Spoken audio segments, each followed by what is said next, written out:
ഹരി ശ്രീ ഗണപതായ നമഃ. വിഘ്നമസ്തു. ശ്രീമദ് ഭാഗവതത്തിലെ 31, 32, 33 വരികളുടെ അർത്ഥങ്ങളാണ് പറയുന്നത്.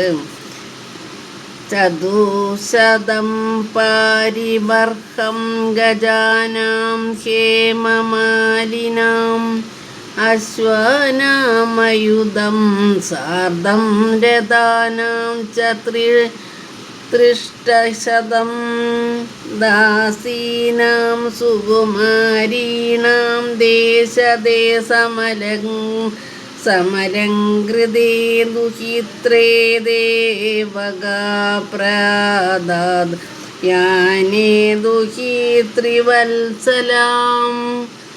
യങ്കത്തൂര്യാമൃദംഗാശ്ചാം തേ ദുർദുഭയസമം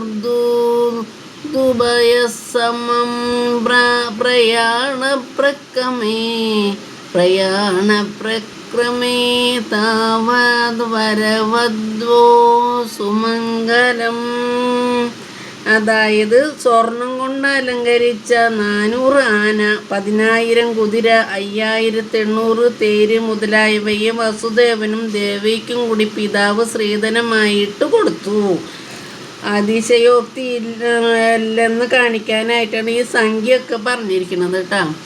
അത് കഴിഞ്ഞിട്ട് പിന്നെ ദേവകി പുറപ്പെട്ട സമയത്തിൽ പുത്രിയിൽ അതിസ്നേഹത്തോടു കൂടി പിതാവായ ദേവകൻ അതിസുന്ദരികളും വേണ്ടും വിധം അലങ്കരിക്കപ്പെട്ടവരുമായ 200 ദാസികളെയും കൊടുത്തു.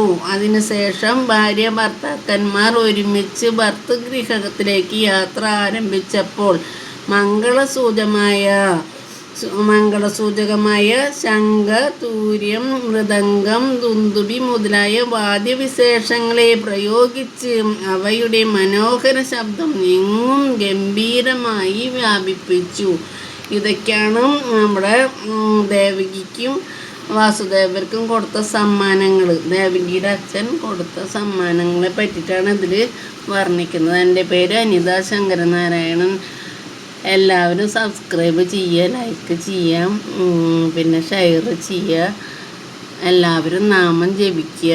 അതാണ് എനിക്ക് ഏറ്റവും ആദ്യം പറയാനുള്ളത്. എല്ലാവരും നാമം ജപിക്കുക. ഹരേ കൃഷ്ണ ഹരേ കൃഷ്ണ കൃഷ്ണ കൃഷ്ണ ഹരേ ഹരേ, ഹരേ രാമ രാമ രാമ ഹരേ ഹരേ, ഹരേ കൃഷ്ണ കൃഷ്ണ കൃഷ്ണ ഹരേ ഹരേ, ഹരേ രാമ രാമ രാമ ഹരേ ഹരേ.